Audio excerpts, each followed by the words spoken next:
Bangko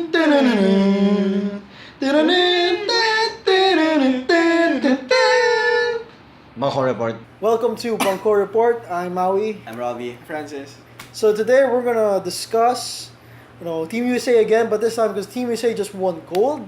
They beat the Serbians by 30 points, proving again to the rest of the world that they are the best in basketball. So just to make things a bit interesting, we decided that since USA just basically prove again that they're always gonna be the best every Olympics. So why doesn't the USA, Team USA 2016, challenge the rest of the world? Just clarify. Rest of the world meaning we Everyone. cherry pick, what we'll make an all-star team of the guys who compete with everybody else besides Team USA. And just to mention, this idea was offered to us by someone we will not mention because we still have a bit of pride left. Anyways, so we decided it's an interesting to answer, so we're gonna go over it. And again, we're gonna only pick players from teams who joined who were in the club who qualified for the Olympics. So we're not gonna get players who played for international teams but didn't reach the Olympics.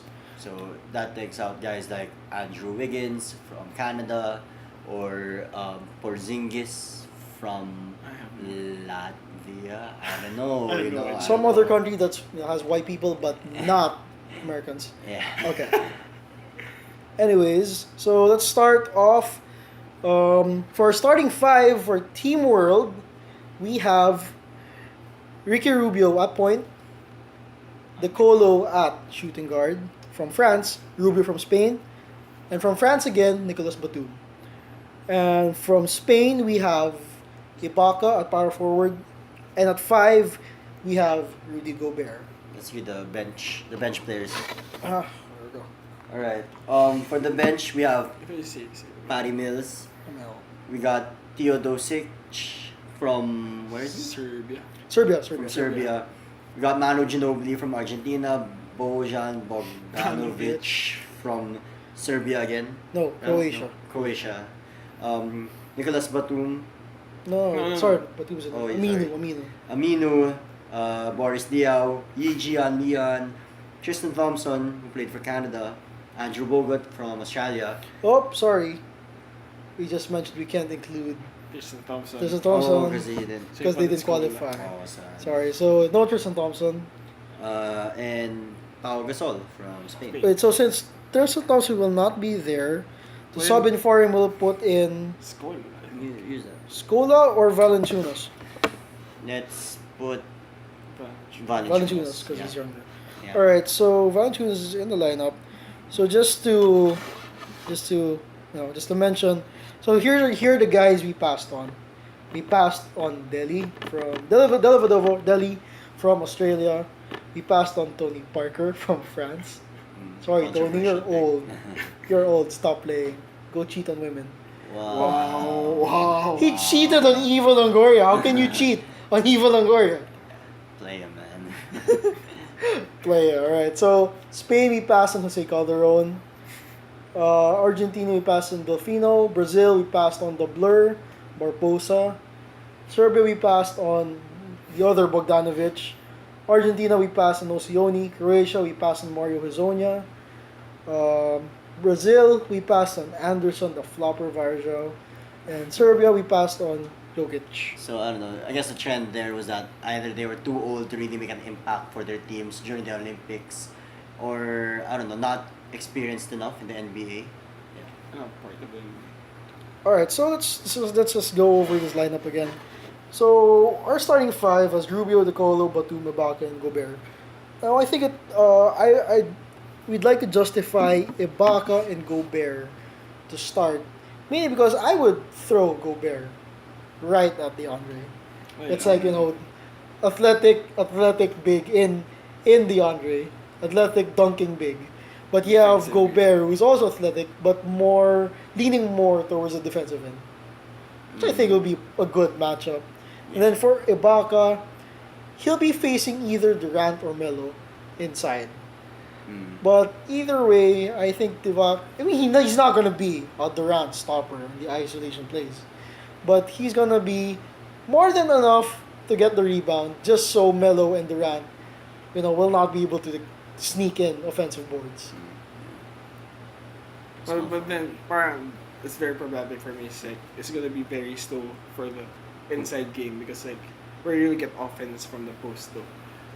Yeah, but we're basically challenging the small ball of USA. Yeah, so how do you attack Bully it small up. ball? Are you gonna we're not gonna match up with in terms of speed Yeah. anymore at this point. Yeah, so you're gonna go completely old school, but dominate them on the interior with real experienced guys, because it shows in 2012 before, when USA was running the Tyson Chandler, Durant or Melo at forward, LeBron and if they were in can be foul 5. trouble, they would have LeBron LeBron, for at 4 Or 5. He or played 5. But then games. you forget Kevin Love also played the 4, and during that time you had the Gasol brothers, which killed Team USA on the inside. Yeah. Yeah. And they were like dunking all over the place.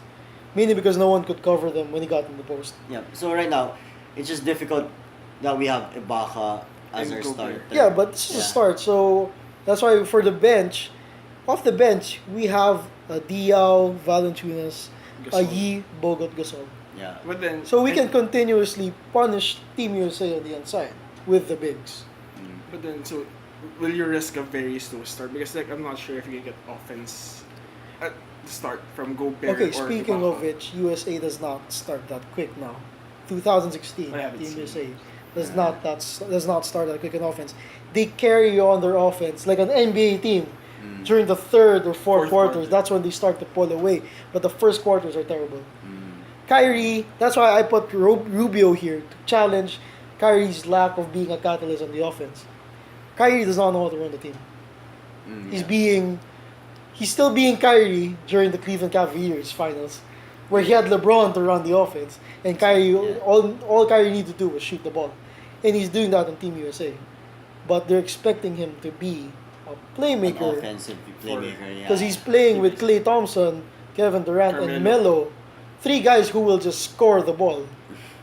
I think that's basically what was the problem with Team USA. That's why they were hounded by isolation, stagnant offenses. It was because of point guard play. As you guys mentioned before, like Jason Kidd was that playmaker, or On 2008. in the previous iterations. He was surrounded by Kobe, LeBron, Melo, and Dwight. Yeah, right. So there was a certain balance to those teams that right now we see in this current Team USA lineup. It's very isolation heavy. The skill set of their players. So we're gonna go back to what old school basketball is about, like players in their proper positions, and have this starting lineup of Rubio, DeColo, Batum, Ibaka, and Gobert. So what do you think about our bench for Team World? Having Patty Mills, who torched the US for 30 points. We'll never forget that. Yep. Patty Mills scoring 30. Wow, amazing. So Teodosic, who ran the Serbia's offense, bringing Serbia to a gold medal matchup with the USA. And nobody expected Serbia to just be there right on top. Not having a single NBA player basically on their team, and then now they're getting offers just because of what they their did. play during the Olympics. And so for the guards, we have 2 guards. We have Ginobili and Bojan Bogdanovic. Ginobili, as terrible as he plays, He plays coming good from a Spurs international. fan. Well, As terrible as he plays I'm during not a regular fan. I'm not a season. fan of Ginobili. I mean, that's I don't know. Like, honestly, I'm not for our bench. I'm not particularly confident with our guard play, because, I mean, Team USA has a deeper guard Guard defense. For the lineup. bench. They have Kyle Lowry, DeMar DeRozan, Klay Thompson. Klay Thompson's their starter. Sorry, I mean for the bench, Jimmy Butler. Jimmy Butler. I mean, Well, that's defense-wise, we get torched after this one. what, like, who's gonna torch? Well, if you put... Who's we? If Team USA will just, play games around Mills or Ginobili, basically can't defend. Yeah. We have to include Aminu, the 3. Yeah, well, that doesn't Aminu, really- you only have 1 bench guy for the 3 spot. Well, you can Oh, put yeah. E down for 3. Yeah, you could play the So let's three put E. in a way. Let's yeah. just see what it looks like. So But even then, But I think the problem is for for the starters, it's very defensive. You have Batum. For wing defenders, you have Ibaka. Then when you put in the bench, it's very offensive minded. You have Mills, Ginobili, you have Aminu, yeah, and Gasol, and Diaw. So it's very offensive minded. So it's not balanced. If you let it. If you well, obviously we're not swapping them. Like In one search. yeah, 5. But then 5 like and it gets remove disrupted 5. if you take out players play good game. just to mention, like this lineup right here of Team World. The good thing about Team World or international ball in general, it's very team oriented. Yeah. I mean, they kill yeah. kill teams based on their passing. And Team USA was always that guide for how to have team basketball And ISO. and ISO basketball. Like Well, I Like think me, it's very, I at think a very you good- can see that during the 2008 Olympics because you had ISO basketball, but then the ISO basketball that they have is very fast. It only takes like 10 seconds to score the ball again. But unlike this, it takes like the whole shot clock. they maced a lot of the clock sometimes. Yeah. They had one play against I think it was Serbia. There was one play against Serbia. No, sorry. They had one play against They had one play against France. Sorry. They had one play against France. Kyrie had the ball. Kyrie would like do his dribble moves. He'd get caught by the defender. So he'd pass out to Durant. Durant would do the same thing. Get caught. Passes out again to Melo. And Melo would just like fake, then pass out to Kyrie. Then Kyrie would like, dribble again, then shoot a fade away. Yeah. Those They don't happen basically, during the 2008 yeah, game. that basically compromise. That basically, like was the perfect example of how they missed during all their misses Okay, for the whole so Olympics. so that's basically the main flaw of Team USA. But does It's very Team World have the capacity to take advantage of that? Well, I think you have really good wing defenders for your starters. For Team World, you have like Batum and Ibaka to like play one-on-one against Carmelo and Durant. Yeah. And Aminu. Yeah, and you have a Aminu. very good paint defender in Gobert for your Gobert, guys. so- I mean, Kyrie depends on going inside, picking up players. I'm very happy with having Gobert as your starter, and you have Bogut as a backup. Yeah, you have, honestly, Bogut is you have like two crazy Exactly. defensive big men inside, and that's the problem of what have the international teams when they battle Team USA. Like DeAndre was like, we get it, he just dunks, right? Yeah. He gets the other, he dunks it, and he's also there for defense. But when he's tired and they put in DeMarcus will murder them. Any of the big men of the other teams on the inside. But he's just a liability on the defensive end. But since we're more focused on the offensive powerhouse that is Team USA, I mean, you have Gobert and Bogut to stop DeMarcus Cousins. Yeah. I think that's more than enough. I mean, just to try to contain, DeMarcus Cousins. Alright.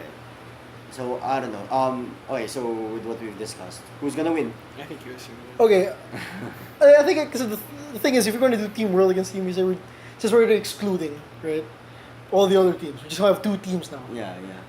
I think in a four, if you treated it like a playoff game, Yeah. like a finals game, for 4 games, I think USA would drop 1 game. Okay, but they're winning. They're eventually winning. Is that Yeah, what but you're saying? what I'm saying is because you know how they get close games to France, Serbia, Yeah. all by 3, right? But Now those close games that they've had, it's always the other team just having that bit lack of talent, that small lack of talent. Now. Like if they had this one other player who could make that shot, that could have made the whole difference, and they could have tied the game and possibly beat Team USA. but if you treat it like a series, man, you can just adjust it because this is just one team. You can adjust how you play the defense of Team World. So I don't think that they'll drop 1 because like for example you have a really good coaching staff right behind you, and it's not you battle Australia then you battle France and you battle So another what are you team. saying? How many games are they going to win if in a 4-game series? I think it will be hard to win game 1 for Team USA, You but mean then like they'd win. 7-game series raised to 4. Is that Yeah. what- yeah. I think Team USA would win 4 straight, but then it would be really hard for the first one. Just the first. So Yeah, you're just the saying first. they'd win? They'd sweep. They drop the first game and then No, they won't drop the first game. It will be really hard for them to win. They But still then sweep. They'll still sweep. Sweep. Because like, if you're gonna treat it like a 4-game series, man, they can just adjust and put players in it because they have the talent for it naman. Okay. Yeah, but I'm banking on the idea that they have enough talent now. Yeah. Since we've seen in this Olympics that Team USA, despite looking them as a very talented and jacked up team, more talented and than let's say 2012, they were more complete. 2012 did not have close games as bad as Yeah, Team they only USA had one 2016. It was against Spain. The finals game, actually, they were like lost by 9. I think, Yeah, or but 8. the thing is, like, they have close games, but then on separate teams, so they won't be able to adjust what they learn to the next one. Well, that's they very play different. hypothetical. I mean, obviously, because this is Team World, they were just, mashing up this. You wouldn't know. How? Yeah. But But then, with the adjustments, but at least we know that Team World, are they versatile enough? Is their roster versatile enough? Do they Yeah. have enough If it's one tools game, in order they could to win. adjust, right? Actually, Team World's lineups, the lineups we've created, as mentioned a while ago, for like our starting 5, it's very defensive. Yeah. And then defensive minded, and you have that one scorer in the Colo, the shooting guard, who's gonna keep jacking up shots, which is good. It's enough to balance out. Yeah. And then for the backups, it's a mix. Sometimes it can be all offense if you want it to be. Like you can run Diao along with Amino and let's say Bogdanovic and then Mills. Yeah. And then let's say Gasol. Gasol. It's pure scoring the whole lineup, right? And then when it's not working, you go back to defense. That's Ateneo ball during Norman Black's time. Yeah. Remember that when we there's one game when the team had a hangover. When you were dominating and then you had a hangover. So what did we do to win the game? We relied simply on shutdown defense. Just enough so the team shoots bad enough that we can score enough buckets to win the game. Okay. So, So- I don't know, give a number. Like how many in a 7-game series? What would be the final? Alright, I'll change it. Mine will be 4-2. With Team USA eventually winning. Team USA will eventually win. Yeah, I think I'd go with 4-2. I mean, because the athleticism will beat out whatever chemistry. I don't know. But then I still think Team World will get at least 2 games because they have their talent is a good mix enough that they can make adjustments. Because how Team USA, they're all bringing the same sort of thing to the table, eh. Same formula every time. Yeah, same formula, and they just overwhelm you with that. And it probably will work. It probably will. Yeah, the sheer athleticism, the offensive Outside firepower, scoring. the outside scoring. But I'm just saying that Team World will give so much different looks to Team USA that they could steal at least 2 games. I think the scary thing still about USA basketball, the one big X factor they have, is that they only need one guy to explode and they'll win the game. Because NBA players, NBA superstars, they're geared or designed to will a team to win. Yeah. Right? So Yeah. let's say Durant in the finals game against Serbia. When Serbia they were still running their ball. It was just one of those nights when you just miss everything. But they were wide open shots. And Durant, he wasn't just sinking, just wide open shots. He was taking NBA style contested threes. Shot fake, or jab step and take a 3. He was doing that. And you just need that one guy to do that to explode. That everyone will follow. No, they don't have to follow. I mean, that guy can win you the game. Yeah. When Durant exploded, that's when they were up by 20 already. He'd take 2 threes straight, right? So that's the one X factor the Team USA will never let go of. They'll always bank on that. But it doesn't mean that they'll always have one guy to rely on. But Because they all have- of them are capable. All of them are capable doing of that. scoring 30 or 40. So And then it's also like how, let's say the Miami Heat 2014. Like everyone hated, the LeBron, Wade, Bosh, for building a super team, and when they have difficult games against like Indiana Pacers, against Paul George, you'd think like are they gonna lose? Are they finally gonna lose? Mm. But when they shift gears and play like the demon basketball player, crazy superstars they are, Yeah. everything changes. They will the team to win. All right. So there you have it. Anyway, so tell us what you think. Do you think who do you think would win, Team World or Team USA? So thank you for watching.